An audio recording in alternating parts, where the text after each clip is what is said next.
Entonces, ahora sí, empezamos por platicar sobre qué es la educación inclusiva. Y para esto, justo me gustaría partir sobre el derecho a la educación. Antes de hablar sobre qué implica la educación inclusiva, hay que partir sobre el derecho a la educación y qué implica en sí mismo el derecho a la educación a nivel internacional, pero en México también.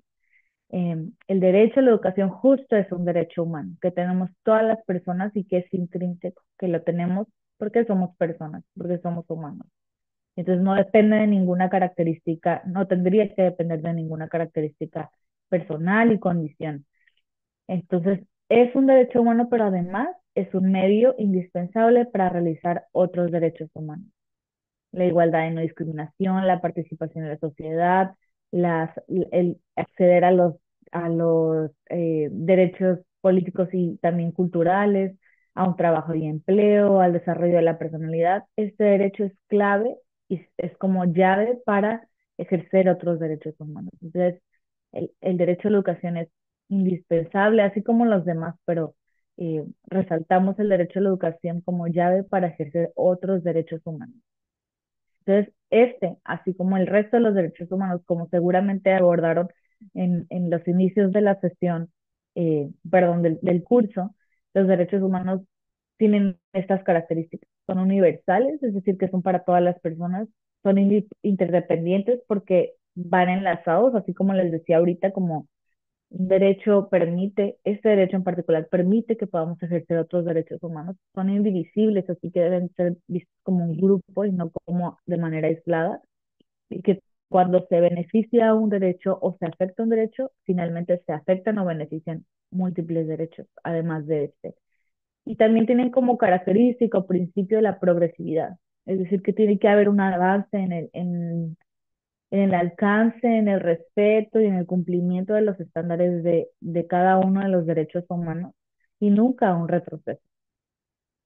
Estos son cuatro elementos o cuatro principios que deben guiar cualquier práctica relacionada con los derechos humanos. Tenemos que garantizar que son para todas las personas, verlos como un conjunto y asegurar que haya siempre un avance y no un retroceso en estas medidas relacionadas con los derechos humanos y en particular con el derecho a la educación.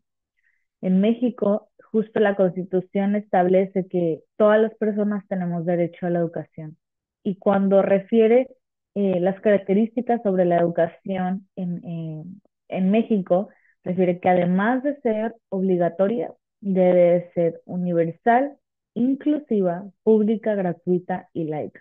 Y que desde aquí ya empezamos a ver entonces que no hablamos de cosas aisladas o de algo aislado cuando referimos a educación inclusiva, es que la educación en general tiene que ser inclusiva. Esa es como una parte inseparable de la educación. No es que existe la educación inclusiva y la educación en general, no es que la educación en general debe de ser inclusiva y que además dice que la educación debe basarse en el respeto de la dignidad de todas las personas y tener un enfoque de derechos humanos. Entonces, los derechos humanos son la base, el objetivo y fundamento de los servicios educativos y además resaltamos esta parte, ¿no? Que tienen que ser inclusivos estos servicios. Después, la Ley General de Educación justo desarrolla un poco más este elemento o esta característica sobre los servicios educativos en el país, que dice que además de ser obligatoria, deberá ser eh, eh, pública, gratuita, laica e inclusiva. Y en cuanto a inclusivo, refiere que lo que implica es que se eliminen todas las formas de discriminación y exclusión, además de las condiciones estructurales que se convierten en barreras de aprendizaje y participación. Entonces, si queremos como voltear a ver qué implica que la educación debe ser inclusiva, es esto, es que se deben eliminar las barreras que impiden la participación y educación y el aprendizaje de las personas que son participantes de los servicios educativos en este caso me voy a referir a niñas, niños y adolescentes, que entiendo que es como el mayor público eh, al que tienen las personas que estamos participando en este espacio. Entonces, eso es lo que busca la educación inclusiva. y supone entonces atender las capacidades, circunstancias, necesidades, estilos y ritmos de aprendizaje de las y los educandos, eliminar las distintas barreras del aprendizaje y la participación, y el contar con recursos técnico-pedagógicos y materiales necesarios.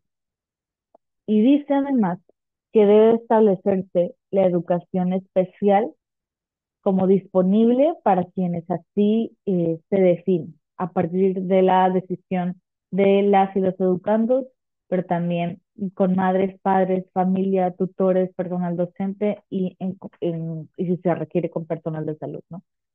Y creo que esto es clave de mencionar por el hecho de que en muchas ocasiones se puede tener esta impresión de que, y todavía, como entiendo que todas las personas que estamos acá es porque estamos interesadas en conocer sobre este tema y comprometidas con estos temas, pero a la fecha de hoy son múltiples las situaciones en donde las escuelas siguen diciendo a las personas, en particular las personas con discapacidad, que no, esas no son escuelas para ellas y para ellos, que deben de ir a una escuela de educación especial.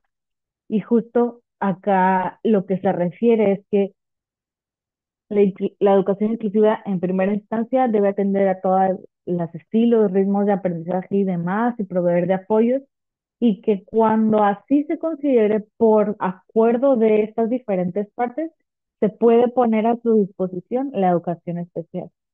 Porque no es que la educación especial en sí sea algo malo, ¿no? Pero de la manera en que se visualiza desde esta perspectiva de educación inclusiva, y de derechos humanos es que puede ser un apoyo o un servicio adicional para las personas que así lo definan en acuerdo. Y entonces supone el transitar de ver como de esta manera segregada allá deben de ir las personas con discapacidad en lugar de verlo como un apoyo a los servicios de educación regular. Como la educación es un derecho humano, entonces todas las autoridades tienen obligaciones al respecto, como seguramente ya lo comentaron, tienen la obligación de respetar, de promover, de proteger y garantizar todos los derechos humanos, incluido el derecho a la educación. Y el no cumplir con estas obligaciones de respetar, promover, proteger y garantizar supone entonces que una autoridad está vulnerando o violentando estos derechos humanos. Y vale la pena resaltar que el trabajo de la Comisión Estatal de Derechos Humanos es atender esas situaciones donde han sido vulnerados los derechos de cualquier persona en Nuevo León, sea de o no de Nuevo León, pero si está aquí en Nuevo León, puede acudir a la Comisión Estatal de Derechos Humanos o contactar de alguna manera para poder informar y reportar situaciones en donde han sido afectados sus derechos humanos cuando una autoridad pública ha estado involucrada, ya sea porque hizo algo que afectó los derechos humanos o porque no hizo nada, porque por una omisión, ¿no? Entonces, les platico brevemente algunos ejemplos de situaciones que implican este incumplimiento de las obligaciones de las autoridades para el tener como esta información en nuestro radar y podamos, no solamente nosotros y nosotros, el saber que podemos acudir a la comisión en una situación de este tipo, pero también que podamos comunicar con las redes a nuestro alrededor, ¿no? Con madres y padres de familia, con las niñas y los niños específicamente y demás pues personas que pueden llegar a necesitar los servicios de la Comisión Estatal de Derechos Humanos. Implican entonces afectaciones a los derechos humanos por actos u omisiones de las autoridades públicas cuando incumplen sus obligaciones en esta materia. Por ejemplo, es un incumplimiento de la obligación de respetar cuando las autoridades violan directamente los derechos humanos. Por ejemplo, que personal de una escuela o un hospital maltrata a un niño o niña con discapacidad, como que directamente están afectando estos derechos humanos. Entonces, ese es un incumplimiento de su obligación de respetar. Por otro lado, incumplen su obligación de promover cuando no educan ni informan. Voy a dar como ejemplos relacionados con personas con discapacidad. No educan ni informan sobre los derechos de niñas y niños con discapacidad, pero así puede ser con cualquier otra temática, ¿no? Por ejemplo, que el personal del servicio público no tiene capacitación, ¿no? Que el personal educativo no tenga educación en esta materia, que el personal que administra los hospitales psiquiátricos no reciba capacitación en materia de derechos humanos, que el personal de salud no reciba capacitación en derechos humanos. Ese es un incumplimiento de su obligación de promover. Por otro lado, el, incumplen su obligación de proteger cuando no impiden que terceros violenten estos derechos humanos. Entonces, la obligación de respetar, que es la moradita, la primera, implica yo como autoridad no vulnerar estos derechos. Y la obligación de proteger implica yo como autoridad asegurar que terceros no afecten estos derechos. Entonces, incumplen esta obligación de proteger, por ejemplo, cuando no vigilan, las autoridades no vigilan a las escuelas privadas, que también son múltiples las quejas que existen de violaciones a los derechos humanos, en particular de niñas y niños con discapacidad en el sector educativo privado, que un poco la excusa suele ser el hecho de que pues son escuelas privadas y tienen su propia administración, pero en realidad forman parte de los servicios educativos en la entidad y en el país, y entonces las autoridades educativas tienen la obligación de vigilar que estas instituciones educativas no afecten los derechos humanos. Eh, por otro lado, está el incumplimiento de la obligación de garantizar, perdón, me equivoqué en esa última rosa, es de garantizar. Es, las autoridades incumplen la obligación de garantizar el derecho a la educación o los derechos humanos cuando no generan condiciones adecuadas para que niñas, niños y adolescentes con discapacidad ejerzan sus derechos. Por ejemplo, que los servicios públicos no sean accesibles, incluidos el servicio a la educación. Ahora, este es como el marco a nivel nacional que refiere lo relacionado al derecho a la educación inclusiva. Pero además, pues son múltiples las referencias a nivel regional e internacional acerca del derecho a la educación en general. Por ejemplo, el Comité de Naciones Unidas sobre los Derechos Económicos, Sociales y Culturales está que justo el Pacto de Derechos Económicos, Sociales y Culturales establece este derecho, reconoce este derecho a la educación que tienen todas las personas, que tenemos todas las personas, eh, hace un documento que se le llama Observación General, y esta es la número 13, en donde explica como más a detalle qué implica el derecho a la educación. Y también un poco acá podemos resaltar lo que decía al inicio en la Constitución y en la Ley General de Educación acerca de que no son cosas aisladas la educación y la educación inclusiva, sino que la educación en sí debe de ser para todas las personas, perdón, para todas las personas y debe de ser inclusiva como un derecho humano. Entonces, este Comité de Naciones Unidas explica que hay varias características que tienen que tener al respecto del derecho a la educación en general, y justo se relaciona con lo que hace un momento les decía. Dice que la educación debe tener en todas sus formas y niveles las siguientes características: disponibilidad, acá les digo, accesibilidad, aceptabilidad y adaptabilidad. Entonces, número uno, disponibilidad supone que debe de haber instituciones y programas de enseñanza en cantidad suficiente, ¿no? No podría ser como una respuesta de las autoridades el decir es que no hay cupo, ¿no? No hay cupo en ninguna de las escuelas, ¿no? En su caso, si no hay cupo en la escuela más cercana para el niño o para la niña de su hogar, entonces pues tendría que haber otra, como dirigirse a la siguiente más cercana y demás, ¿no? Y no solamente me refiero a los edificios o instituciones educativas por sí mismos, pero también de estar disponibles instalaciones sanitarias, agua, personal docente calificado, materiales de enseñanza, y aquí aplica también materiales accesibles para las niñas, niños y adolescentes, bibliotecas, servicios de informática, tecnologías de la información y comunicación y demás. Otra característica que debe tener los servicios educativos es la accesibilidad en tres elementos: que se asegure primeramente el acceso por no discriminación, es decir, que las niñas y los niños puedan acceder a los servicios educativos. Y bueno, hablo de niñas y niños como porque decía, ¿no? Es como tal vez el grupo que más se aborda porque en este espacio que estaba dirigido a personal de educación básica, pero la verdad es que esto aplica para cualquier nivel educativo, ¿eh? No solamente básico, sino también superior, media superior y demás. Entonces, esto un poco para resaltar esa parte. Entonces, la accesibilidad implica estos tres elementos: la no discriminación en los servicios educativos, que ahorita vamos a platicar más sobre la no discriminación, pero un poco ya lo abordaron en la sesión previa.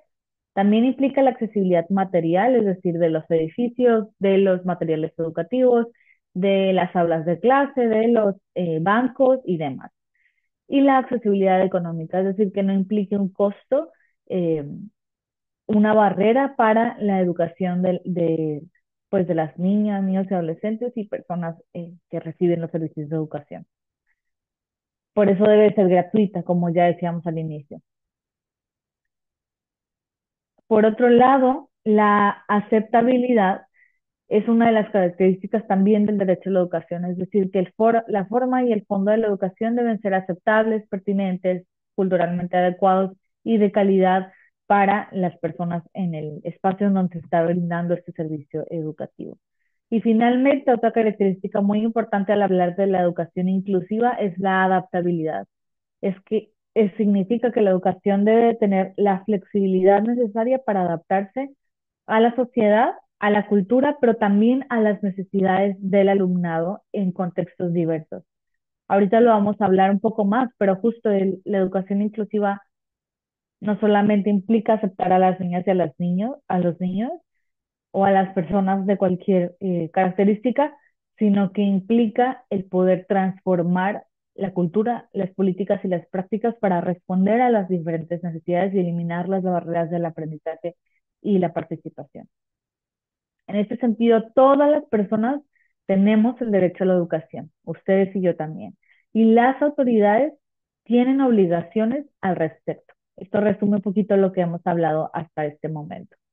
Y justo la educación inclusiva es un derecho humano y no solamente una buena práctica educativa.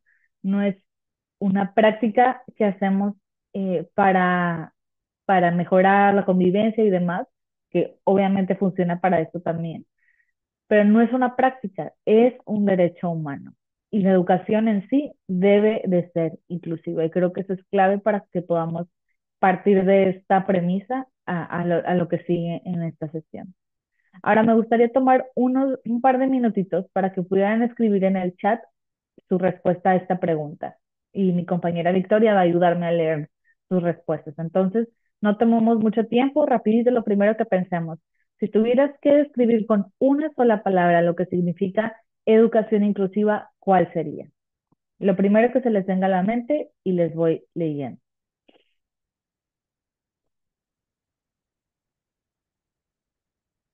Pueden utilizar el chat para que mi compañera los pueda leer. Me parece, no sé si a ustedes, pero a mí me parece, Victoria, deshabilitado el chat. A lo mejor a ti sí a ellos sí les Este, funciona. sí, maestra, el chat está habilitado para el anfitrión y el coanfitrión si gustan dejarnos sus respuestas. De hecho, ya nos están llegando algunas, maestra. Ah, Nos perfecto. dicen respeto, equidad, respeto otra vez, Respeto, equidad, ok. ¿Se les ocurre alguna otra? diversidad. Muy bien, Acá nos dicen participación, ok. Respeto, aceptación. equidad, diversidad, participación, aceptación.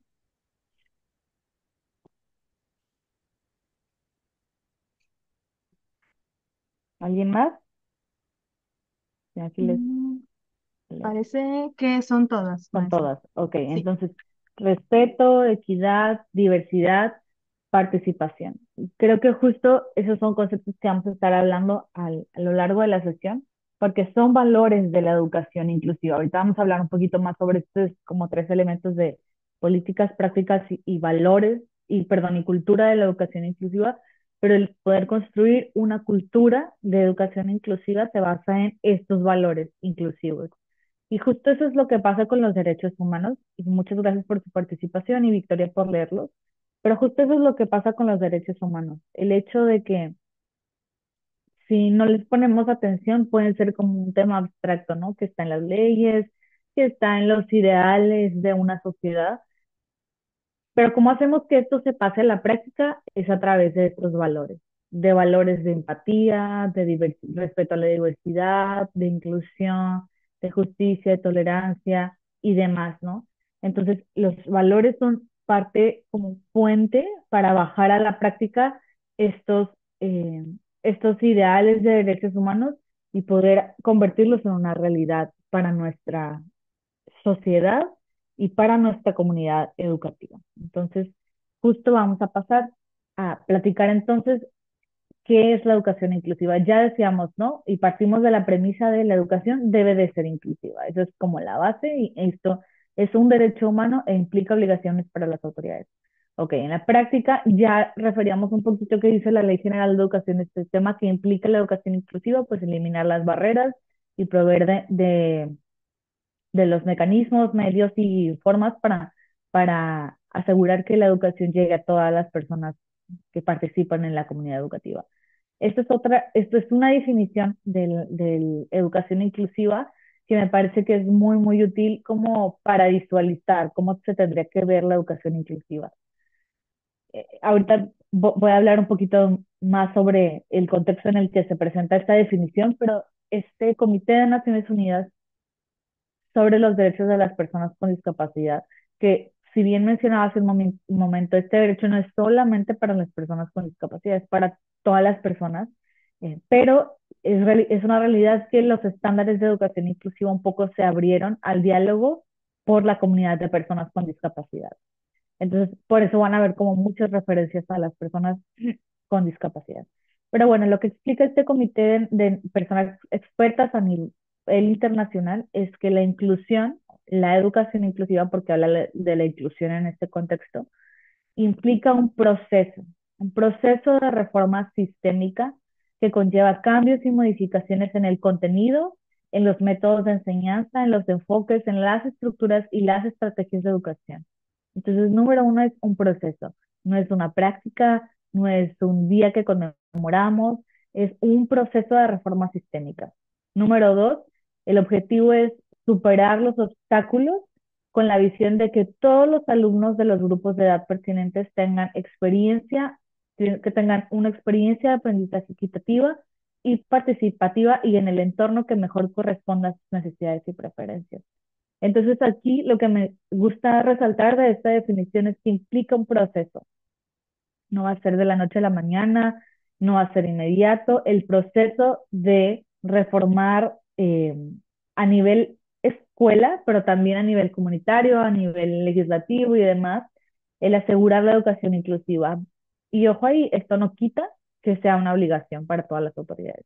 Como no hay excusa en, bueno, es que nos vamos a tardar, es que va a implicar un proceso, claro que va a implicar un proceso, pero entonces esto conlleva que tomemos medidas inmediatas y además que planifiquemos, ¿no? Ok, sí va a llevar un proceso de reforma, pero la autoridad, las autoridades educativas y las autoridades escolares tienen que entonces establecer un plan para cómo vamos a hacer para hacer esa reforma y este proceso de educación inclusiva en el sistema educativo en Nuevo León, en el país, pero también en esta escuela en particular.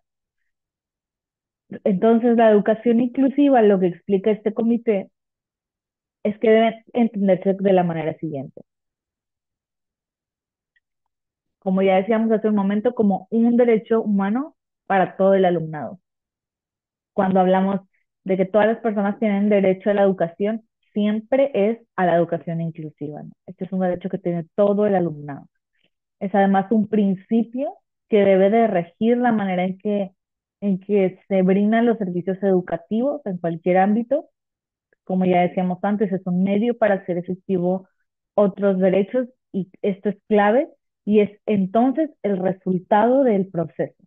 Es el proceso y el resultado del proceso continuo de compromiso y del proceso dinámico para eliminar las barreras que impiden el derecho a la educación, así como cambios en la cultura, en las políticas y prácticas de las escuelas de educación general para acoger y hacer efectiva la inclusión de todos los alumnos. Entonces, creo que es base, ya decíamos que es un derecho y demás, pero es clave el que podamos reconocer que es un proceso que implica, que es dinámico, que es a largo plazo y que implica compromiso constante tanto de las autoridades educativas como del personal, pues que brinda estos servicios. Y cuando hablamos de que todo esto implica obligaciones para las autoridades, no me refiero solamente al secretario de Educación, ¿no? O a las direcciones de ciertas áreas o a las direcciones de las escuelas. Me refiero a todas las personas del servicio público, que seguramente acaso serán la mayoría, pero también a todas las personas que de alguna manera estemos involucradas o involucrados en los servicios educativos de niñas, niños, adolescentes o en cualquier grupo de edad. Así como decíamos, ¿no? Características de la educación, disponibilidad, aceptabilidad y demás. También hay como varias características eh, clave que hay que resaltar acerca de la educación inclusiva. En particular, o en inicio más bien, es la educación inclusiva, como ya decíamos, es un proceso que implica un enfoque que integra a todos los sistemas del servicio educativo, ¿no? De la comunidad educativa. Entonces, implica que las autoridades aseguren que están invirtiendo todos los recursos en la incorporación de cambios necesarios en la cultura, la política y las prácticas institucionales. Es decir, que no solamente implica el promover valores inclusivos, pero también implica revisar los reglamentos, revisar los planes de acción, lineamientos y demás como políticas que establecen los sistemas educativos para asegurar que están desde esta visión de educación inclusiva. Y por supuesto las prácticas institucionales, el cómo se desarrolla la clase en el aula, en cómo se administran los recursos de la escuela y demás. Es decir, que en todos los ámbitos de la escuela se, se trate de este enfoque de educación inclusiva, ¿no? No solamente en los servicios de apoyo a las niñas y los niños con discapacidad o que enfrentan barreras para el aprendizaje y la participación, no como una cosa aislada, sino que debe de implicar todos los sistemas eh, de una escuela y del sistema educativo per se. Por otro lado, es justo un entorno educativo integral, que como ya mencionaba, debe de contemplar la enseñanza que se imparte en las aulas, las relaciones que ahí se establecen, las juntas escolares, la supervisión del personal docente que vaya con este enfoque de educación inclusiva, los servicios de asesoramiento, la atención médica, cuando así sea el caso, las excursiones o actividades extraescolares, las asignaciones presupuestarias y toda la interacción con padres y madres del alumnado y cuando proceda con la comunidad en general. Debe estar presente como una visión integral la educación inclusiva. Es un enfoque además que integra a todas las personas. En primer lugar, implica reconocer que todas las niñas, los niños y adolescentes y en general cada persona tiene la capacidad de aprender y entonces supone el tener expectativas de todo el alumnado, grandes expectativas de todo el alumnado. Y un poco también antes se hablaba de necesidades educativas especiales y ahora hablamos de barreras para el aprendizaje y la participación, porque justo eso, hay que reconocer, número uno, que son barreras, digamos, externas a las niñas, los niños y adolescentes.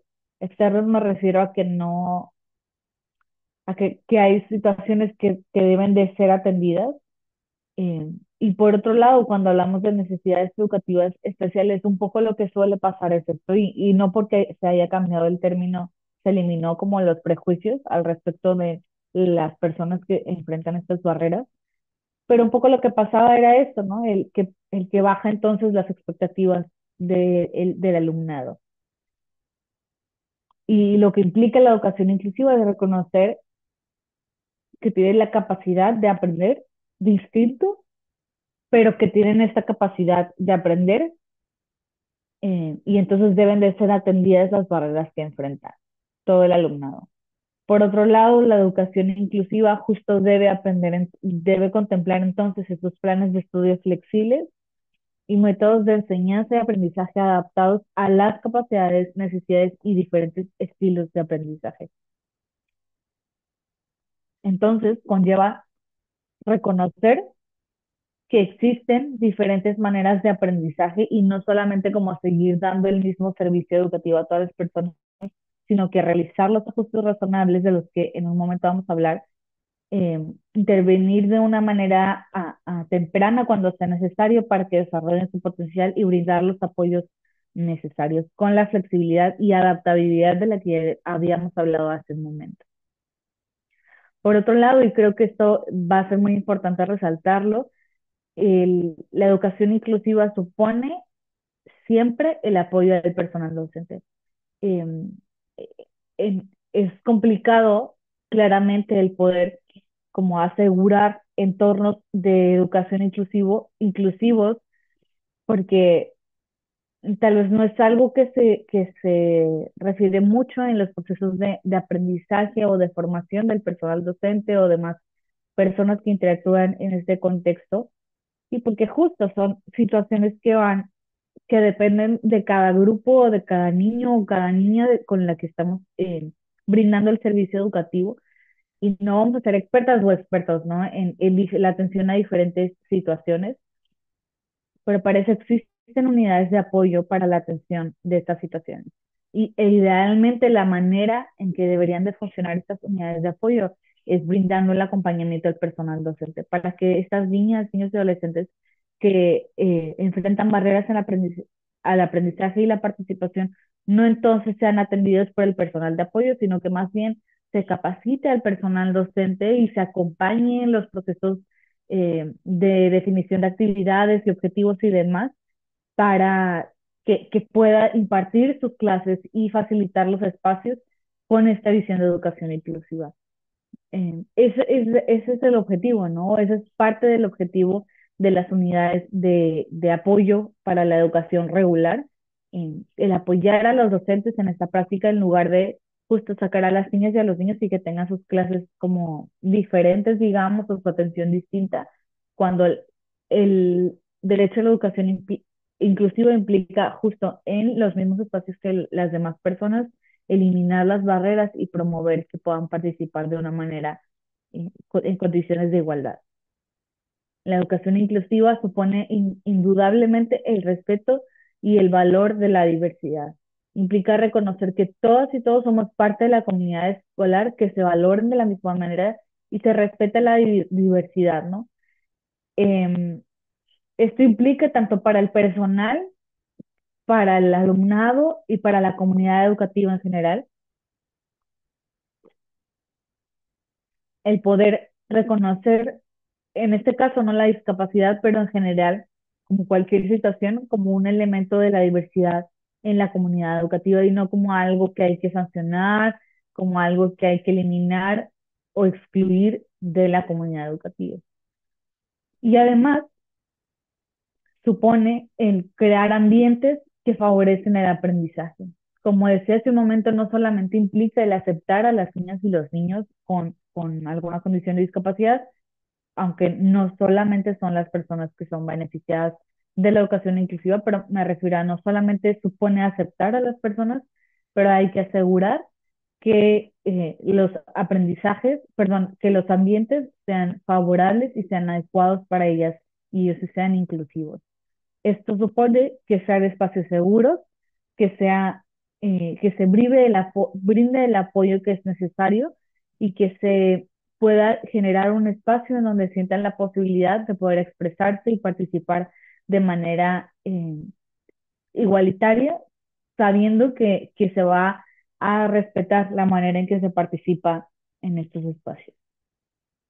La educación inclusiva también implica transiciones efectivas entre grados, pero también entre niveles de la educación. Un poco lo que pasa con la educación inclusiva, y ustedes tendrán mucha experiencia, me imagino, en esto, es que puede perderse, ¿no? El aprendizaje que puede tener el maestro o la maestra que estuvo con un niño o con una niña que enfrentaba barreras para el aprendizaje y la participación, como adquieres herramientas, ¿no? Y junto con el niño, la niña, sus familias, el personal de apoyo, vas adquiriendo herramientas para poder asegurar ambientes de aprendizaje favorables e inclusivos. Y lo que pasa en muchas ocasiones es que esto como que no se traslada al siguiente grado y es una nueva experiencia que tienen que aprender las, el personal docente. Y esto pasa entre grados como de un mismo nivel, e incluso de una misma escuela. Eh, Pasa, por supuesto, si hay un cambio de institución educativa y claramente también cuando hay un cambio entre nivel, ¿no? de primaria a secundaria, preparatoria, ni se diga, universidad. Y entonces, como desde la educación inclusiva, se debe de buscar que haya una transición efectiva para que no haya un retroceso, como ya decíamos hace un momento, sino que siempre vaya en avance. Y desde esta mirada, imaginemos, ¿no? ¿Cómo sería distinto? Como si hubiera este conglomerado de aprendizajes entre las personas que han facilitado sus espacios educativos para personas que enfrentan alguna barrera para el aprendizaje y la participación. Y el asegurar la educación inclusiva implica también el reconocimiento de las asociaciones, de docentes, de estudiantes, de organizaciones civiles, de padres y madres y otros grupos que nos pueden apoyar. Como ya decía hace un momento, no todo, no vamos a ser expertas y expertos en todo, ¿no? Pero para esto sirve como el visualizar estas características de la educación inclusiva, el reconocer que justo las mismas y los mismos estudiantes son un grupo clave para poder asegurar la educación inclusiva. Sus familias son clave. Las asociaciones o grupos de personal docente también son importantes. Y también quiero destacar las organizaciones de la sociedad civil. Seguramente hay muchas organizaciones de la sociedad civil y la comisión tiene una serie de organizaciones con las que cuenta de convenio de colaboración y en la página de la comisión hay como un directorio que pueden consultar y estas organizaciones hacen un montón de trabajo de acompañamiento en escuelas de diferentes temáticas en prevención de la violencia, en construcción de paz, en mediación, en inclusión de personas con discapacidad, que pueden acompañarnos, ¿no? Si bien no un proceso porque tienen como modelos de intervención eh, pues para el desarrollo en cada una de sus metodologías, pero sí pueden acompañar a dar una charla, a dar una reunión, a orientarnos en cómo estamos realizando los procesos de educación inclusiva en la escuela y creo que es importante eso, el que podamos visualizar qué organizaciones y qué recursos contamos en las escuelas para poder asegurar la educación inclusiva porque no es un trabajo que vamos a lograr como de manera aislada y siempre va a implicar un proceso de supervisión. El poder definir, como ya decía hace un momento, a lo mejor a corto, mediano y largo plazo, el poder definir objetivos, tanto a nivel como personal, con cada niño o niña adolescente o estudiante, también a nivel escolar y por supuesto a nivel como institucional.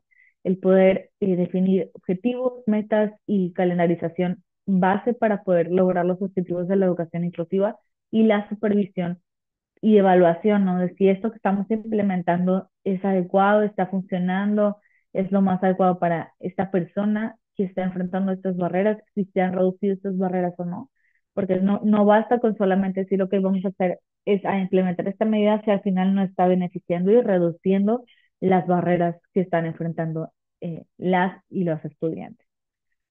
Enseguida entonces me gustaría justo preguntar esto y también les leo en el chat algunas personas que les gustaría participar. ¿Qué diferencia hay entonces entre ofrecer acceso a la escuela y garantizar una educación inclusiva? Les leo. Un poco ya hemos hablado, pero me gustaría leer sus reflexiones. ¿Qué diferencia hay entonces entre ofrecer acceso a la escuela y garantizar una educación inclusiva?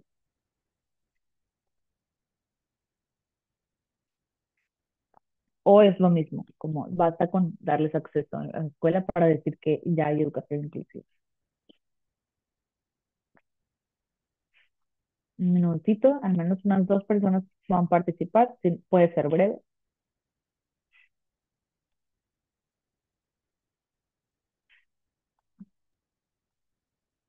Sí, maestra, ya estamos recibiendo algunas.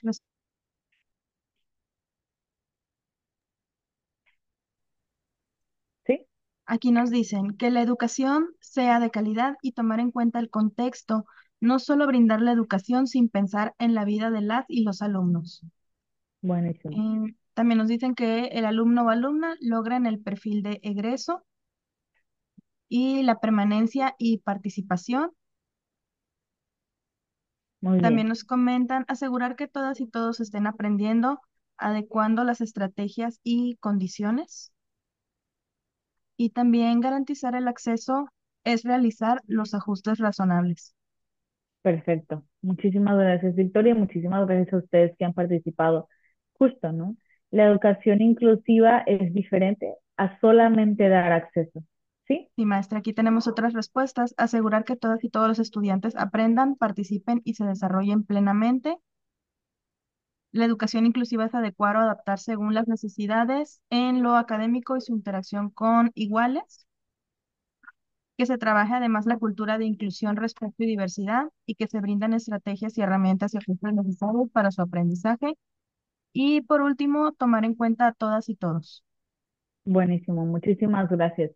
Como pueden notar, hay como varios elementos en los que coincidimos al respecto de qué implica asegurar la educación inclusiva. Número uno, implica el reconocer a las personas, ¿no? Como con su capacidad de potencial, y conocer a las y los estudiantes y como conocer el contexto en el cual se están desarrollando para identificar estas barreras.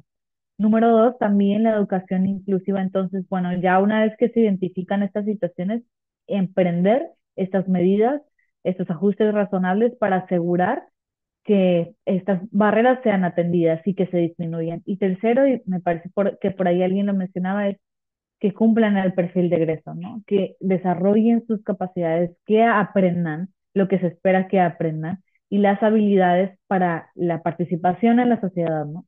Entonces, justo garantizar la educación inclusiva implica mucho más que solamente brindar acceso a la escuela. E insisto, como hace un momento lo mencionaba, yo sé que todas las personas que estamos en este espacio es porque tienen este compromiso por capacitarse en esta materia y por contar con más herramientas para asegurar la atención de las niñas y los niños en las problemáticas actuales que enfrentan. Pero lamentablemente esta no es la realidad de la mayoría del personal docente o educativo en Nuevo León, ¿no? Eh, Como todavía sigue habiendo muchísimo eh, pues rechazo hacia las personas con discapacidad y demás grupos específicos en las escuelas, violaciones a los derechos humanos incontables que siguen existiendo y en particular en materia de derechos de personas con discapacidad, las quejas que más llegan a la comisión son relacionadas con el sector educativo. Entonces, todavía hay mucho que hace falta eh, atender, pero de verdad celebro que ustedes, todas y todos ustedes tengan el compromiso de poder capacitarse y poder contar con esta información para poder evitar vernos como involucradas o involucrados en situaciones que impliquen vulneraciones a los derechos humanos, pero no solamente eso, no como que no implicarnos en estas situaciones, sino promover espacios educativos donde se base en el respeto de los derechos humanos. Y justo, existe entonces esta diferencia entre los diferentes, en estos conceptos que ahora les comparto y que seguramente ya conocen. Ya les decía hace un momento la definición de educación inclusiva que implica un proceso de reforma. Bueno, pues aquí de estos cuatro elementos me baso, ¿no?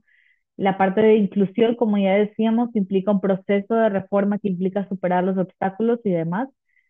Y es muy diferente a integración, que solamente es que asistan a las escuelas de educación regular y que un poco que deben adaptarse a los requisitos normalizados de estas instituciones. Esa es la integración. La segregación es que tengan un entorno como separado para estas personas, en particular para las niñas y los niños con discapacidad, no solamente en, como en otra escuela o en otras instituciones de educación especial, sino que en las mismas escuelas, como ya les decía, ¿no? Que las niñas y los niños con discapacidad vayan con su maestra o maestro de apoyo en lugar de que tengan sus clases en la misma aula, ¿no? Y que ese apoyo sea como complementario, claramente, y que se capacite al personal docente para que tenga las capacidades, valga la redundancia, de poder brindar esta educación inclusiva para todo el alumnado. Y la exclusión entonces es cuando se impide o se deniega directa o indirectamente el acceso del alumnado. Y todas estas situaciones, exclusión, integración y segregación, que son distintas a la inclusión, implican vulneraciones a los derechos humanos. En un momento más les voy a dar unos ejemplos que llegaron hace tiempo a la comisión y que implicaban situaciones de este tipo, ¿no? Donde se les segregaba donde tenían horarios distintos, donde se les condicionaba ciertas cosas para poder participar en el entorno educativo y que todo lo que no es inclusión finalmente puede implicar una situación de vulneración a los derechos humanos y por eso es importante. Hay una situación donde tal vez no podemos asegurarnos que hay una violación a los derechos humanos, podemos acercarnos a la comisión y recibir orientación y la comisión ya hará como su investigación y sus procesos de acercamiento con las instituciones educativas para verificar si efectivamente no se están violentando los derechos humanos, pero si hay un indicio o una situación que nos parezca que puede estar afectando los derechos de las y los estudiantes, hay que comunicarnos con la comisión y poder saber que está disponible para poder orientarnos. Si no es necesaria la queja, sí orientarnos en este tema o cuando sea necesario, pues iniciar la queja correspondiente. En este sentido, la inclusión de estudiantes, en este caso con discapacidad o de migrantes, de niñas y niños migrantes, de niñas y niños indígenas y bueno, además grupos en particular, pero específicamente la inclusión de estudiantes con discapacidad en las clases convencionales sin los consiguientes cambios estructurales, por ejemplo, en la organización, los planes de estudio y las estrategias de enseñanza y aprendizaje no constituyen inclusión. No basta con solamente aceptar a las niñas y los niños. Eso es parte definitivamente del derecho a la educación inclusiva, y sería discriminación y una violación a los derechos humanos el no aceptar a las niñas y a los niños, pero no basta entonces con aceptarlos para poder asegurar que está siendo inclusivo el proceso. La educación inclusiva, como ya habíamos, entonces implica generar prácticas, políticas y cultura de educación inclusiva en, en la comunidad educativa.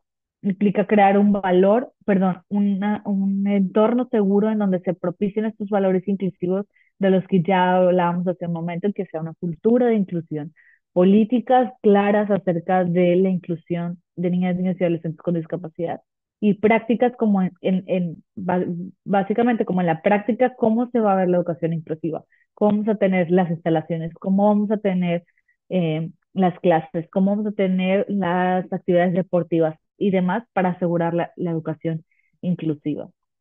No son cosas aisladas, no es cosas que le corresponde solo al maestro o a la maestra, sino que corresponde a la institución educativa en general. Esto es lo que supone, ¿no? Este marco de crear culturas inclusivas, de generar políticas inclusivas y prácticas inclusivas. Sin embargo, justo lo que pasa es que la inclusión puede verse dificultada cuando el alumnado encuentra barreras para el aprendizaje y la participación. La inclusión es un proceso para toda la escuela, para que todo el alumnado reciba el reconocimiento de sus capacidades y reciba estos servicios educativos de manera adecuada. Es un derecho que tienen todas las personas. Sin embargo, cuando hay personas o estudiantes que enfrentan barreras para el aprendizaje y la participación, estos procesos de inclusión que deberían de ser para todas y todos, este, pues encuentran una barrera específica eh, es complicado el poder asegurar esos procesos educativos de inclusión que deberían de ser para todo el alumnado. Y justo les decía esto hace un momento, ¿no? Que ahora hablamos de barreras del aprendizaje y la participación en lugar de necesidades educativas especiales, porque la intención es justo el poner el foco en estas barreras, ¿no? El, el poner el foco en estas dificultades que experimentan las niñas, los niños y adolescentes y poner justo el énfasis en las barreras que están enfrentando en lugar de como la diferencia entre las capacidades y los medios y ritmos de aprendizaje, sino más bien qué barrera en particular hay que atender, como no solamente identificándola, pero también ver cómo vamos a reducir esta barrera. Las barreras de aprendizaje y la participación son justo los obstáculos que impiden que las y los estudiantes accedan y ejerzan su derecho a la educación, que no solamente tienen que ver con ellas y ellos. Las barreras pueden ser estructurales, como la normalización de la exclusión, estos prejuicios que tenemos como sociedad. Normativas pueden ser también estas barreras, como el hecho de que las leyes, las normas, nuestros reglamentos propios y disposiciones políticas eh, estén siendo una barrera y perpetuando la discriminación hacia las y los estudiantes. que sigue pasando definitivamente. Las barreras también pueden ser didácticas, como los métodos de enseñanza y de evaluación que no son acorde a las necesidades reales de las y los estudiantes, y las barreras también pueden ser actitudinales, relacionadas a las interacciones y concepciones sociales respecto a la atención de la diversidad. Entonces, como pueden ver, el hablar de barreras del aprendizaje y la participación pone el foco en las situaciones problemáticas y no en que la niña, el niño, adolescente es un problema por sí mismo. Eh, Sino un poco separa eso y entonces nos ayuda a revisar qué barreras hay que reducir y qué problemas hay que atender. Insisto que tienen que ver con esto, ¿no? No tienen que ver con el niño, con la niña adolescente, sino que tienen que ver con estas barreras que hay tanto a nivel estructural, normativo, didáctico y actitudinal. Y un poco ahorita, eso es lo que pasa cuando hablamos desde el enfoque de derechos humanos. Es el ver que las personas en sí no son el problema o no son un problema, sino las barreras, las condiciones en el entorno y la actitud son las que impiden la participación y el aprendizaje, ¿no?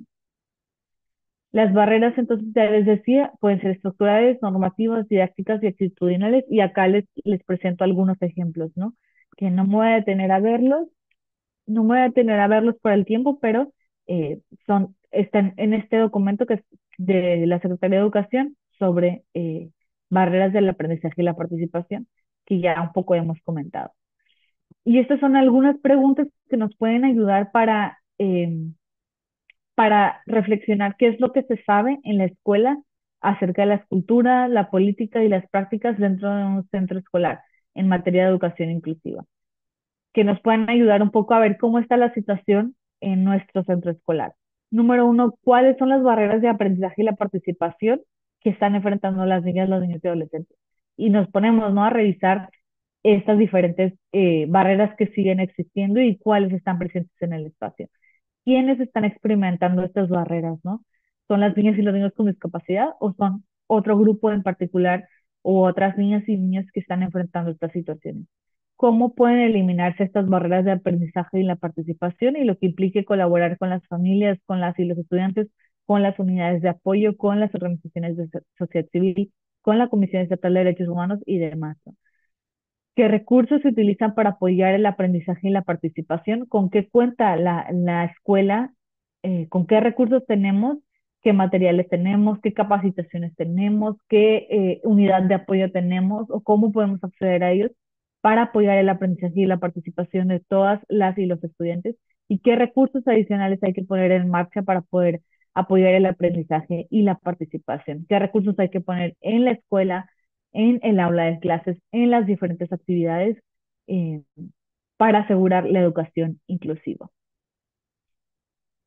Ahora, un poco esta primera sección fue acerca justo del primer punto de reflexionando sobre qué es la educación inclusiva y para este punto me gustaría que pudiéramos como resaltar varios premisas que hemos venido resaltando. Número uno, que la educación tiene que ser inclusiva siempre. Y número dos, que la educación inclusiva es un derecho humano que tenemos todas las personas. Y número tres, que la educación inclusiva no es una buena práctica educativa solamente, sino que es un derecho que implica un proceso de reforma sistémica. Es un proceso que supone la visión de todos los elementos que componen la comunidad educativa y la formación educativa. Es un proceso. Y entonces supone identificar las barreras del aprendizaje y eliminarlas o reducirlas. Y para ello no solamente eso es responsabilidad del docente, sino que supone la responsabilidad de toda la comunidad educativa. Enseguida entonces me gustaría justo hablar sobre igualdad, no discriminación y grupos de atención prioritaria que creo que puede como ayudarnos a responder esta pregunta. ¿Quiénes entonces están experimentando barreras para el aprendizaje y la participación? Pero a mí me gustaría referir este concepto de grupos de atención prioritaria. A lo largo del curso, ustedes han hablado sobre perspectiva de género, sobre diversidad sexual y sobre otros grupos específicos. Y justo hablamos y ahora sobre personas con discapacidad y seguramente más ejemplos. Y hablamos de estos grupos específicos porque aunque cuando hablamos de barreras para el aprendizaje y la participación, son diversos, ¿no? Los grupos de estudiantes que enfrentan barreras del aprendizaje y la participación, no solamente personas con discapacidad, pero personas con diferentes contextos, por lo cual enfrentan estas barreras que ya vimos, ¿no? Que no son una situación como de problema individual, sino pueden ser barreras de cualquier otro tipo que están limitando la participación, barreras estructurales, institucionales, de actitud y de didácticas. Entonces, poniendo eso como al lado, hay grupos específicos que a lo largo de la historia han sido afectados en sus derechos humanos, eh, incluyendo las personas con discapacidad. Y en estos casos, como es importante poder poner el foco sobre qué medidas específicas se están implementando en los espacios educativos para asegurar la inclusión de estos grupos, ¿no? Y me refiero en particular a niñas, mujeres y adolescentes, a personas con discapacidad, a personas de la diversidad sexual, a niñas y niños migrantes, a personas que son víctimas de algún tipo de violencia y demás personas indígenas en situación de institucionalización. Y esta es como una lista de grupos de atención prioritaria, pero me refiero a los grupos con los que podríamos estar involucrados en el ámbito educativo. eh, y poner foco, ¿no? Una cosa es hablar de barreras para el aprendizaje y la participación, y otra situación es poner el foco en estos grupos de atención prioritaria, que justo hablamos de grupos de atención prioritaria y no necesariamente grupos vulnerables, porque no es que en sí mismos sean vulnerables, ¿no? Y lo que pasa con lo que decía hace un momento, que no es que en sí mismos sean un problema, y que creo que eso es clave. eh, Sino que lo que implica el identificar las barreras de aprendizaje y la participación y el identificar estos grupos de atención prioritaria implica ver qué hay que hacer para asegurar eh, que cuenten con condiciones de igualdad en los espacios en los espacios educativos en particular. En este sentido, es importante el retomar estos conceptos de igualdad y no discriminación de los que ahora voy a referir un poco más y que ya seguramente abordaron en la sesión previa, que fue justamente ese tema. Entonces, me voy a pasar como un poquito rápido sobre eso y solamente resaltar algunos puntos claves sobre la igualdad y no discriminación. La discriminación está prohibida en México por cualquier motivo que afecte la dignidad de las personas. Eh, y la Constitución establece como una lista de elementos o de características o de motivos por los cuales está prohibida la discriminación.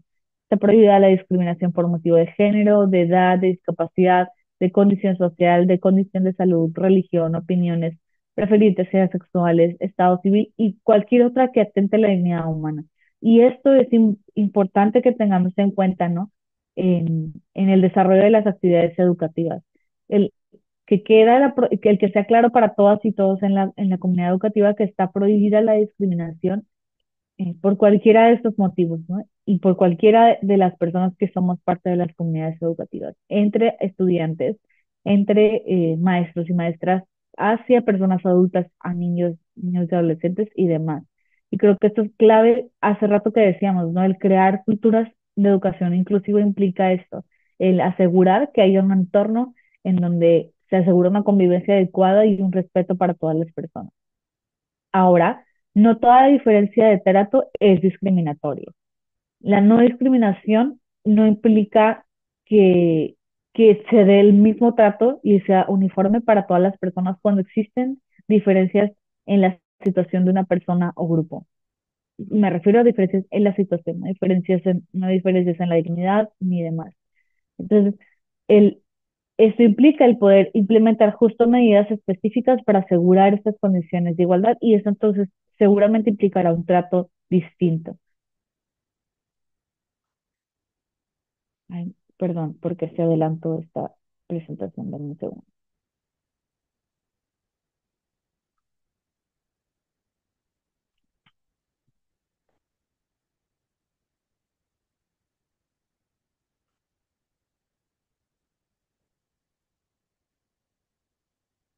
Nunca me quedé. Disculpen. Entonces, en esta parte justo decía que no toda diferencia de trato es discriminatorio. Entonces implica el poder identificar qué barreras están enfrentando las personas y poder asegurar medidas de equidad para asegurar la igualdad de condiciones. Entonces, ¿qué es la discriminación? Esa es la definición de discriminación que les comparto. Es toda distinción, exclusión, restricción o preferencia o trato diferente que directa o indirectamente se basa en los motivos prohibidos de discriminación, que ya les mencionaba hace un momento, y que tenga por objeto o resultado anular el reconocimiento, goce o ejercicio en condiciones de igualdad de los derechos humanos. Entonces, no toda diferencia de trato implica discriminación. La discriminación implica como estos tres elementos: un acto de distinción, exclusión, restricción o preferencia por uno de los motivos prohibidos que ya les decía hace un momento, por género, edad, discapacidad y demás, y que tiene siempre la discriminación como resultado, ya sea que ese sea el objetivo o no, ya sea que sea intencional o no. Siempre la discriminación tiene como resultado obstaculizar, restringir, impedir o anular el ejercicio de los derechos humanos. Y hay diferentes tipos de discriminación eh, que a veces puede ser muy fácil identificarlos, pero a veces no tanto. Entonces, para eso me gustaría justo explicarles brevemente los diferentes tipos de discriminación. Los tipos de discriminación directa, cuando se da un trato menos favorable a las personas debido a una de las condiciones prohibidas de discriminación. En este caso, les digo ejemplos acerca de la condición de discapacidad. Por ejemplo, cuando se les niega admitir a un niño o niña con discapacidad por motivo de esta condición. O también si se condiciona el acceso por motivo de discapacidad y que es una condición que no se le pone al resto de las niñas, los niños y adolescentes. Y, por ejemplo, el que tengan que tener un diagnóstico para aceptarles en una escuela de educación regular o que tengan que tener una maestra de apoyo para estar en los servicios educativos. Esos son ejemplos de discriminación directa. La discriminación indirecta suele verse menos, ¿no? Porque lo que implica es que las políticas o las prácticas sean neutras en apariencia, pero que terminan excluyendo a diferentes estudiantes. Por ejemplo, una política de participación obligatoria en actividades extracurriculares que suponen un costo. Esto termina afectando a grupos con una distinta situación socioeconómica. O un sistema educativo de evaluación, un sistema de evaluación que no contempla si se pueden realizar adaptaciones para diferentes grupos específicos o niñas y niños también con discapacidad. La denegación de ajustes razonables implica que se denieguen las modificaciones o adaptaciones necesarias y adecuadas que no imponen una carga desproporcionada cuando se requieran para asegurar la igualdad de condiciones. Por ejemplo, que un estudiante con dislexia solicite tiempo adicional para un examen y se le deniega, eh, sin ofrecer una justificación clara y razonable, y esto pone entonces en desventaja a la persona o el estudiante. El acoso también se considera como una forma de discriminación y supone cualquier comportamiento no deseado con relación con la discapacidad o cualquier otra condición y que suponga acoso para el alumnado. Por ejemplo, un estudiante que tiene discapacidad física y es constantemente objeto de burlas por sus compañeros debido a la manera en que camina o el usar silla de ruedas. Y además existen discriminaciones múltiples e interseccionales cuando las y los estudiantes se enfrentan un tipo de discriminación por varios motivos, no solamente por motivo de discapacidad, por dar un ejemplo. Brevemente les platico sobre algunos casos que han llegado o que llegaron a la comisión. Estos son de 2019 porque salió una recomendación en el tema, pero la verdad es que todos los días llegan quejas a la comisión sobre estos temas de discriminación en el sector educativo y de afectaciones a los derechos de las niñas, los niños y adolescentes con discapacidad en el sector educativo. Entonces les platico brevemente sobre estos cuatro casos que eran parecidos en el sentido de que todos se trataban de escuelas particulares y todos de niñas y niños con trastornos del espectro autista. En este primer caso, eh, es una situación en donde la mamá quería llevar propios materiales porque no había materiales como accesibles y adecuados para emplear en el salón. Sin embargo, le requirieron que tenía que darles a ver un diagnóstico para poder tener estos materiales como aplicados en el aula de clases. La mamá, en este caso de un niño, solicitó que se le acompañara una maestra de apoyo, pero eh, no se le dejó ingresar a esta maestra de apoyo porque tenían que cumplir con cierto perfil, que no existe como una regulación en este tema. Otro ejemplo fue en este caso en donde eh, no se le permitió el acceso a un estudiante también con trastornos del espectro autista, y que no podía volver a la escuela hasta que tuviera una constancia médica que garantizara la correcta conducta del niño. Por otro lado, una escuela que condicionó la inscripción del niño a la presentación por escrito de un diagnóstico médico, comprobantes de tratamiento y atención a la condición del niño. Otro caso en donde el niño tenía una maestra de apoyo, en un día no fue esta maestra de apoyo y se le dijo que no podía volver a ingresar hasta que contara con esta maestra de apoyo. Incluso se le solicitó a las familias que firmaran un compromiso en donde como estuvieran de acuerdo con que siempre fuera una maestra de apoyo y que si no tenía maestra de apoyo, la escuela se reservaba el derecho de admisión. eh, les dijeron que se les iba a dar de baja al niño, les sugirieron eso, la familia dijo que no, y entonces retomaron las clases con la asistencia de la maestra de apoyo. Y un poco de esos son cuatro ejemplos que suceden diariamente acerca de condiciones a, al acceso de niñas, niños y adolescentes con discapacidad al acceso a la educación.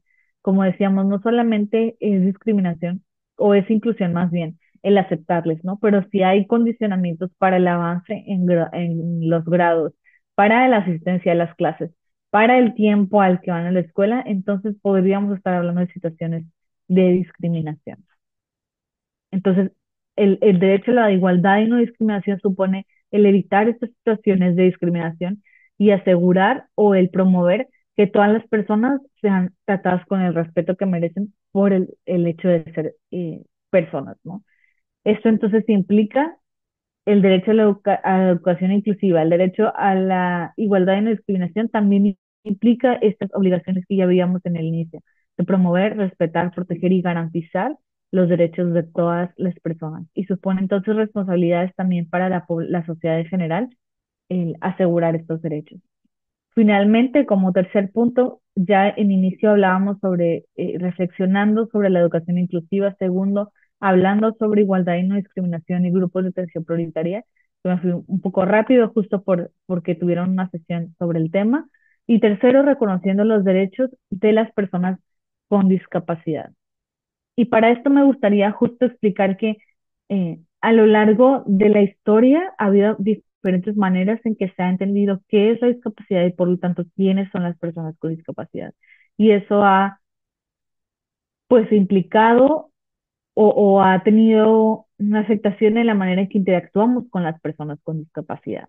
Hay un enfoque de beneficencia acerca de la discapacidad que justamente, bueno, antes de explicar cada uno de estos, eh, lo que es importante resaltar es que lo que buscamos es encaminar nuestra práctica de educación al enfoque de derechos humanos de discapacidad, en donde no ponemos el enfoque en la existencia de algún tipo de deficiencia, sino en los derechos que tienen las personas con discapacidad.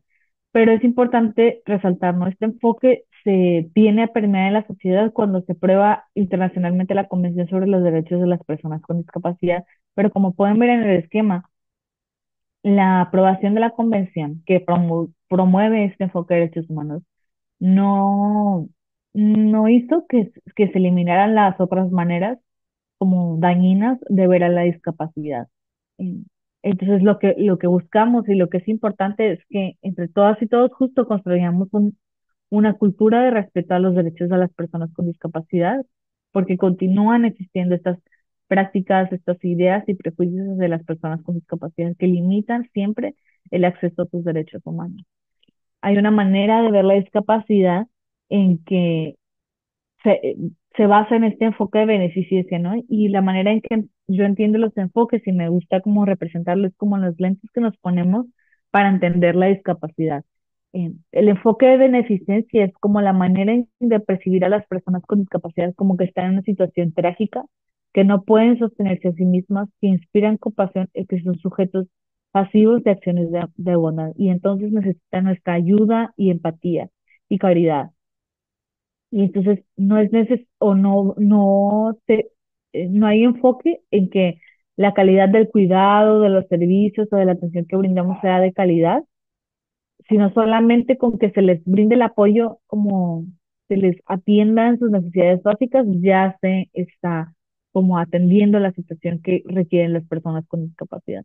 Y entonces esto pone la responsabilidad de atención de las personas con discapacidad en la gente buena. Y nadie está como obligado a tener estas atenciones con las personas con discapacidad. Por otro lado, otras maneras de ver a las personas con discapacidad es desde el enfoque médico, en donde se ve a las personas con discapacidad como personas enfermas o personas que deben de arreglarse para entonces participar en la sociedad, ¿no? O participar en los entornos educativos. Y entonces desde este entorno o desde este enfoque, la manera en que se les trata a las personas con discapacidad es que necesitan rehabilitación para ser normales, y esto entre comillas, y así acceder a sus derechos y participar en la sociedad. Y justo estos ejemplos que veíamos hace un momento de el solicitar que reciban tratamiento para que entonces puedan entrar a la escuela, para que tengan un diagnóstico, para que entonces puedan entrar a la escuela, estos condicionantes justo vienen de este enfoque del pensar que la discapacidad es una enfermedad o que deben de arreglarse, y todo esto lo digo entre comillas porque son ideas equivocadas acerca de la discapacidad, pero que deben arreglarse o atenderse para entonces participar en la sociedad, cuando todas las personas tenemos el mismo derecho a participar en la sociedad. Y no es la existencia de la condición de discapacidad lo que limita o evita la participación de las personas en la sociedad. Los enfoques médico y de beneficencia de la discapacidad justo traen estas miradas dañinas hacia este grupo de la población. Crean una situación de dependencia en donde justo necesitan tener a alguien de apoyo todo el tiempo para poder desarrollarse, y no se procura esta autonomía de las y los estudiantes con discapacidad en este caso. La estigmatización, la segregación, la institucionalización forzada, el abuso de poder, y que entonces la atención de las personas con discapacidad se basa en la bondad en lugar de la atención por obligación de sus derechos humanos. Por otro lado, está el enfoque social que justo trae esta perspectiva en donde la discapacidad no es un problema individual, que es un poco lo que hemos estado hablando a lo largo de la sesión, sino que más bien resulta de la interacción de las personas que viven con algún tipo de deficiencia y las barreras que se enfrentan en la sociedad, las barreras de actitud y del entorno y de accesibilidad, e incluso barreras jurídicas que limitan su participación. Y entonces lo que se busca no es retirar a las personas o no es arreglar a las personas, todo esto entre comillas, sino que lo que se busca es eliminar las barreras que impiden su participación. Y eso es lo que busca también la educación inclusiva, que deriva desde este enfoque social y de derechos humanos del que ahora les hablo.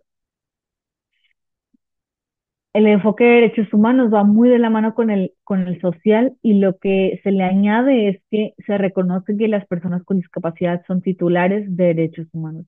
Y entonces se asegura su inclusión, se promueve la toma de conciencia de las que hablabas al inicio de la sesión, se promueve el respeto del igual reconocimiento ante la ley y se regula que terceros no vulneren estos derechos humanos. Desde esta perspectiva son responsables el Estado, el gobierno, todas las autoridades que les decía, no solamente es el secretario de Educación, pero todas las personas del servicio público y que brindan el servicio educativo, somos parte.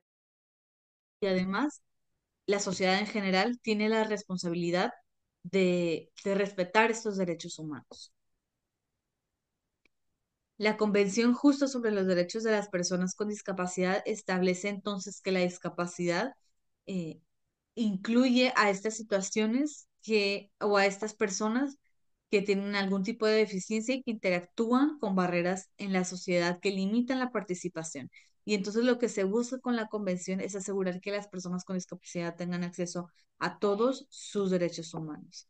Desde esta perspectiva, entonces, la discapacidad es un concepto que evoluciona y creo que lo vemos, ¿no? En la realidad, es un concepto que ha venido evolucionando y que resulta entonces de la interacción, y este esquema lo presenta, la interacción de personas con algún tipo de deficiencia física, visual, mental, intelectual o auditiva, y también los factores del entorno que suponen condiciones de accesibilidad, el entorno jurídico, factores socioeconómicos, los servicios y demás factores personales de edad, de género y factores socioeconómicos de impacto individual.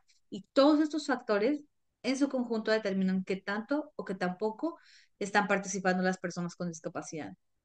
Entonces, como pueden ver, la existencia de algún tipo de deficiencia, es decir, que las personas puedan ver o no, que las personas utilicen silla de ruedas, que sean sordas, demás características individuales, no es como sinónimo a que no participen en la sociedad, sino es la interacción de todas estas barreras lo que genera o lo que termina una mayor o menor participación en la sociedad.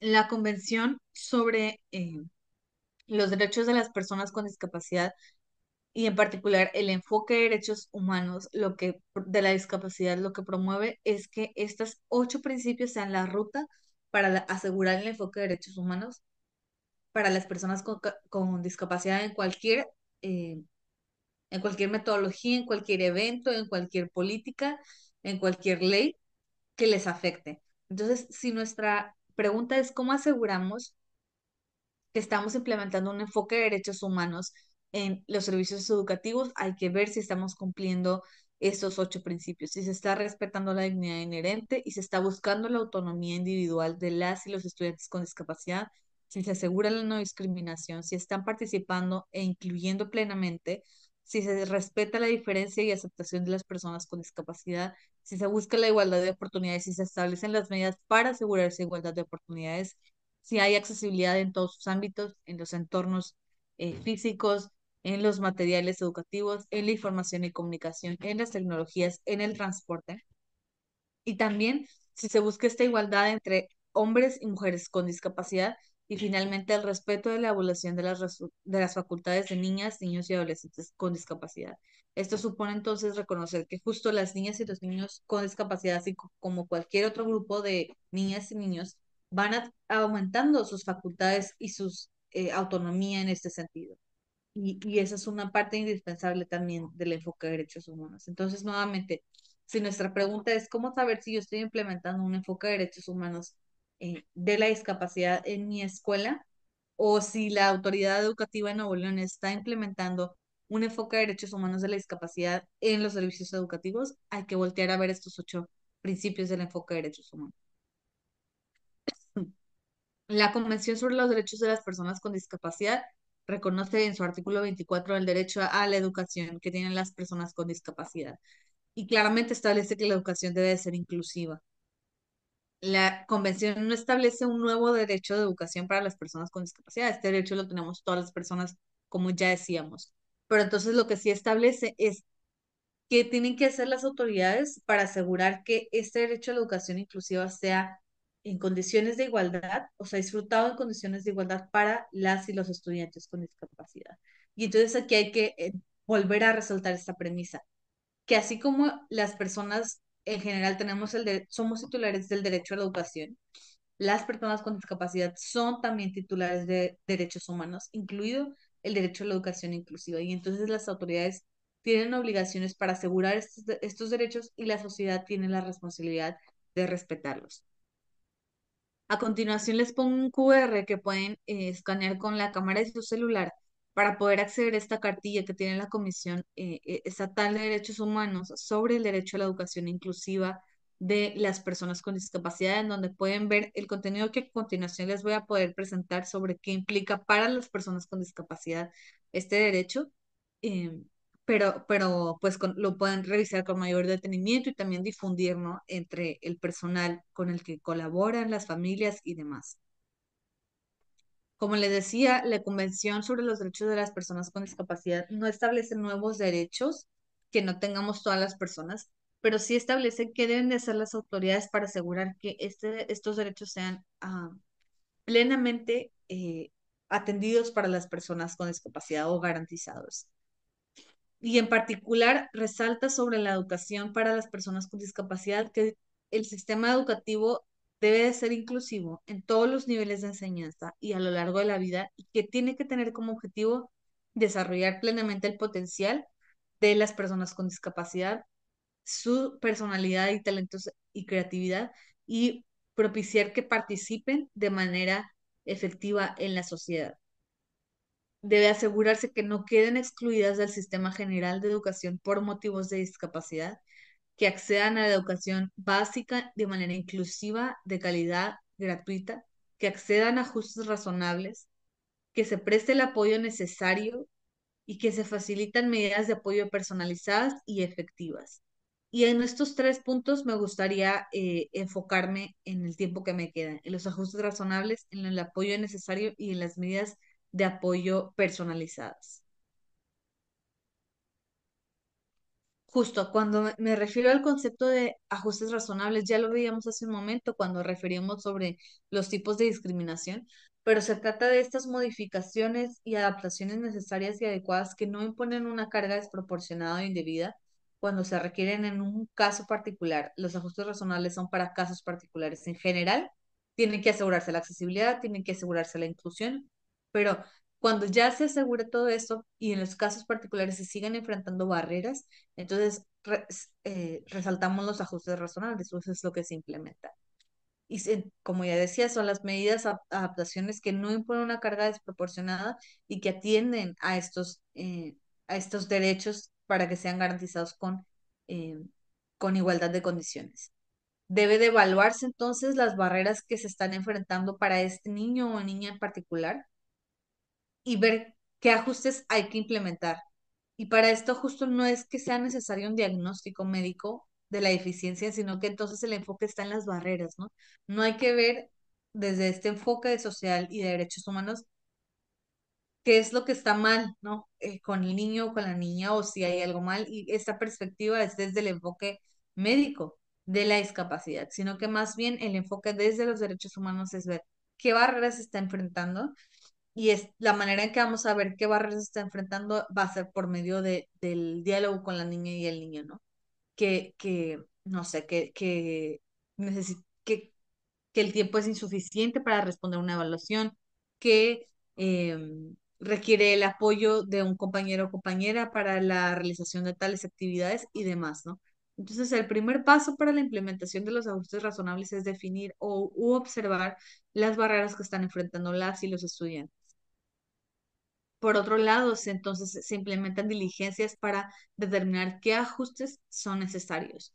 Y para esto no es que la escuela o el profesor decide, no, bueno, vamos a darle más tiempo, bueno, vamos a que alguien más le apoye para tal actividad o vamos a establecer este ajuste, sino que más bien tiene que determinarse en conjunto con el niño o con la niña porque o la persona con discapacidad porque es quien está enfrentando esta barrera.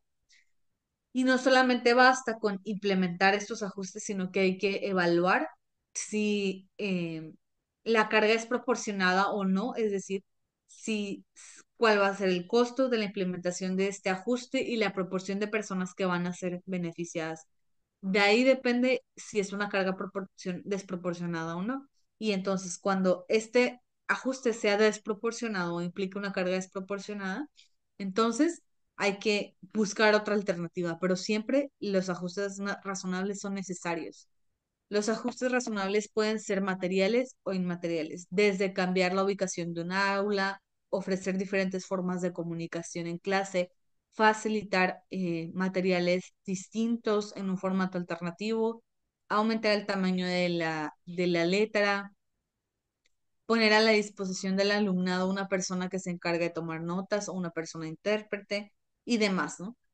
Y permitir tal vez que utilicen tecnología. Y los ajustes inmateriales pueden ser permitir que se disponga de más tiempo, reducir los ruidos de fondo, utilizar métodos de evaluación alternativos, sustituir un elemento del plan de estudio por una alternativa, ¿no? Entonces, los ajustes razonables van a depender del caso particular que se esté implementando, pero son una herramienta clave cuando estamos hablando de educación inclusiva para niñas, niños y adolescentes con discapacidad. Entonces, el primer punto que les decía que quería mencionar fue ajustes razonables. El siguiente son las medidas de apoyo personalizadas y que justo habla de la necesidad de tener esta flexibilidad, adaptabilidad de la que ya hemos venido hablando a lo largo de la sesión para poder brindar apoyos, compensatorios para las y los estudiantes, como materiales didácticos específicos, modos y medios de comunicación y ayudas y tecnologías en particular. El apoyo también puede consistir en un asistente de apoyo, una persona de apoyo en este sentido. Entonces, número uno, la educación inclusiva para personas con discapacidad, además de todo lo que ya hemos mencionado, supone ajustes razonables siempre, que suponen ver las barreras que están enfrentando las y los estudiantes. Supone identificar qué medidas de apoyo personalizadas hay que implementar. Y también supone, dice la convención, que se enseñe habilidades para la vida. Si el objetivo de la educación inclusiva o uno de los objetivos para personas con discapacidad debe de ser el que participen en la sociedad, pues hay habilidades para la vida que son importantes para que participen en la sociedad. Dice, a lo que hace referencia este comité de expertos es que, por ejemplo, para las y los estudiantes con discapacidad psicosocial, es importante que se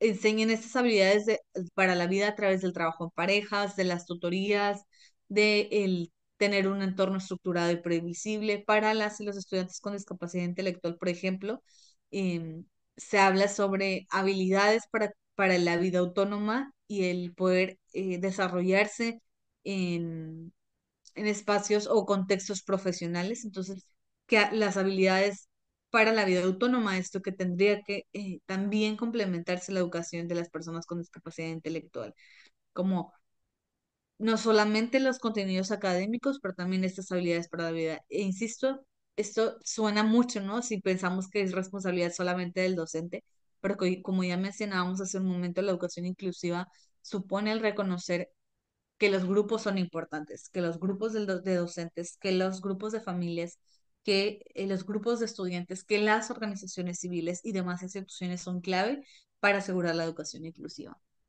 Con las personas con discapacidad visual incluso se refiere sobre la necesidad de que también aprendan braille u otras escritura alternativa o medios y formas de comunicación y también que adquieran habilidades de orientación y movilidad, eh, del uso de un bastón, del uso de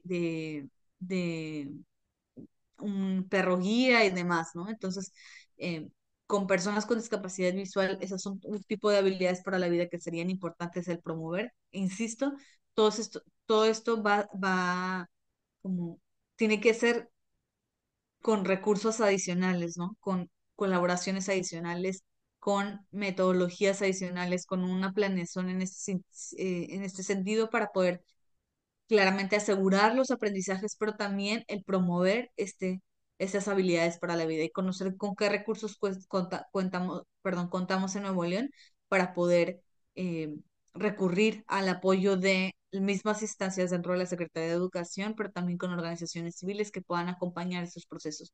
A veces esto va a implicar solamente canalizar, ¿no? A alguna organización civil que pueda acompañar a las y los estudiantes en este proceso.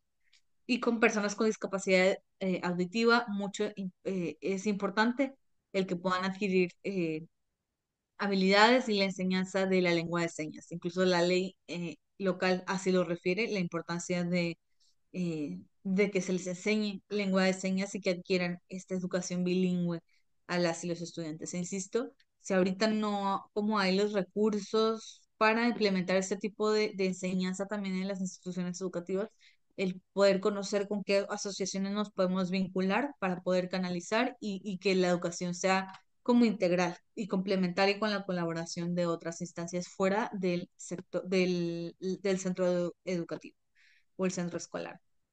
Ahora, para ir cerrando, me gustaría justo mencionar esta pregunta. ¿Cómo participo en la construcción de una sociedad más justa e incluyente a nivel personal? Ahorita voy a hablar sobre algunas recomendaciones como desde el sector educativo, pero a nivel personal, número uno, reconociendo que todas las personas somos titulares de derechos humanos y que las características que tienen no debe de ser impedimento para acceder a ellos, ¿no? Los derechos humanos se basan en la dignidad que tenemos todas las personas de igual manera. Dos, que podamos identificar nuestros propios prejuicios, estereotipos y estigmas que nos limitan en la interacción con las y los estudiantes de grupos de atención prioritaria. Tres, identificar los obstáculos que restringen o limitan los derechos de las personas para modificar aquellos que están a mi alcance. A lo mejor mejorar la infraestructura no va a estar dentro de mi alcance, ¿no? Para eliminar las barreras de accesibilidad, pero sí va a estar dentro de mi alcance el poder justo eliminar las barreras actitudinales, el poder, no solo mías, pero también del grupo de clases. Entonces, que identifiquemos estos obstáculos y que busquemos justo transformar entonces la cultura, la política y las prácticas para la atención a la diversidad. A nivel educativo, es indispensable que puedan conocer los mecanismos con los que cuenta la escuela, los enlaces, alianzas, reglamentos para la atención de personas con discapacidad y otros grupos específicos. El conocer no solamente en la escuela a quién me tengo que dirigir, con quién tengo que ir, a quién le puedo pedir apoyo, pero en el sector educativo. Claramente todo empieza por la escuela, pero si no conocemos que existen ciertas herramientas o ciertas políticas eh, o guías en este sentido, difícilmente vamos a poder como resolverlo fuera de estos recursos con los que ya cuenta la escuela. Y para esto podemos preguntar, ¿no? Al personal directivo y conocer estas herramientas. Número dos, que identifiquemos estas barreras de accesibilidad y comuniquemos a las personas responsables, que identifiquemos las barreras que siguen existiendo para el aprendizaje y la participación y que podamos siempre el poder acercar estas barreras con las personas directivas en la escuela y en particular con las barreras de accesibilidad que, insisto, no van a estar dentro de nuestro alcance eliminar tal vez, pero sí que podemos comunicar estas situaciones. Y en la práctica, en la interacción, como del día a día, siempre preguntar a la persona con discapacidad la mejor manera de apoyarle, ¿no? Para una evaluación, para una actividad deportiva, para una actividad cultural, para un evento, cómo va a ser la mejor manera de apoyarle para que participe y el recurrir también a contar con el apoyo de las familias para poder que sean como recursos para asegurar la educación inclusiva también y siempre recordar estos 8 principios del enfoque de derechos humanos para las personas con discapacidad. Si queremos observar si estamos cumpliendo con este enfoque en nuestro centro educativo, entonces hay que ver si estamos cumpliendo con los 8 elementos de 8 principios del enfoque de derechos humanos. Finalmente, y como una recomendación práctica, en cuanto al lenguaje que utilizamos al hablar de las personas con discapacidad, la recomendación siempre es utilizar este concepto, personas con discapacidad, y no personas especiales, no personas con capacidades diferentes y demás, o personas que sufren o padecen discapacidad, sino tal cual, personas con discapacidad o pueden referirnos con discapacidad física o motriz, visual, auditiva, intelectual o psicosocial y evitar cualquier término peyorativo que pone énfasis en las deficiencias. Por ejemplo, estos que les mencionaba hace un momento y los que pongo por acá, deficiente, discapacitado. Siempre es importante el poder poner persona antes de cualquier condición, persona con discapacidad, persona migrante, persona indígena y demás, y en particular para poder resaltar el hecho de que estamos hablando de una persona antes de cualquier condición que procuremos, por ejemplo, les decía, por tipo de discapacidad, persona con discapacidad física o motriz, persona ciega o con baja visión, con discapacidad visual, persona sorda o con discapacidad auditiva, persona con discapacidad intelectual o psicosocial, y evitemos cualquier, como ya les decía, cualquier término peyorativo y que pone énfasis en la deficiencia y que es dañino para las personas con discapacidad. Y para cerrar, me gustaría que pudiéramos tomar un par de minutitos para responder esta pregunta, para un poco ver qué nos llevamos de esta sesión. ¿Qué tendría que cambiar en nuestra manera de enseñar, de convivir y decidir para que la inclusión deje de ser un discurso y se convierta en una realidad? Y que esto no solamente es parte de esta sesión, pero yo creo que de todo el curso que han venido tomando. Entonces, me gustaría que tomaran un minutito para reflexionar y escuchar los comentarios que tienen para cerrar esta sesión. Entonces la pregunta es, ¿qué tendría que cambiar en nuestra manera de enseñar, de convivir y decidir para que la inclusión deje de ser un discurso y se convierta en una realidad. Bien, nos llega una respuesta y nos comentan que, bueno, cambiar actitudes, prácticas y estructuras dentro y fuera de la escuela. Buenísimo, Tener muchas gracias. paciencia, empatía, tomar en cuenta y preguntar ciertas formas de apoyar a las personas con discapacidad. Bien, perfecto. Entonces, muchas gracias, Rocío, y muchas gracias a quienes participaron. Como decíamos al inicio de la sesión, cuando les preguntaba, ¿no? Si pudiéramos definir con una palabra la educación inclusiva, mencionaban estos valores que justo ahora están retomando: la empatía, la tolerancia, el respeto, el cuestionarnos, el preguntar. Entonces, un poco eso engloba y cierra la sesión del día de hoy. El hecho de que podamos asumir nuestro compromiso individual para poder, eh, primero, cumplir con las obligaciones que tenemos como personas del servicio público, personas del servicio educativo en materia de educación. El poder respetar el derecho a la educación inclusiva que tienen todas las personas, el promoverlo con la comunidad escolar, el protegerlo y asegurar que terceros no vulneren este derecho y garantizarlo, el crear las condiciones para que garanticemos el derecho a la educación inclusiva.